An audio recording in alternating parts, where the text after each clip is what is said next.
Here we are in Myddfai, a very important place in the history of Wales.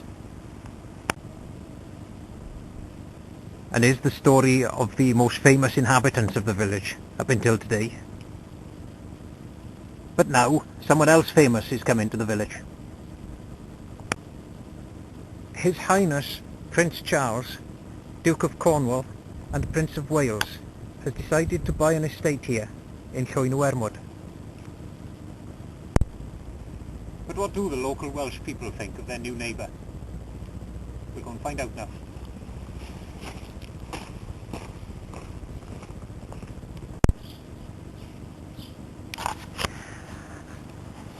And so, here we are in the bustling heart of Myddfai village.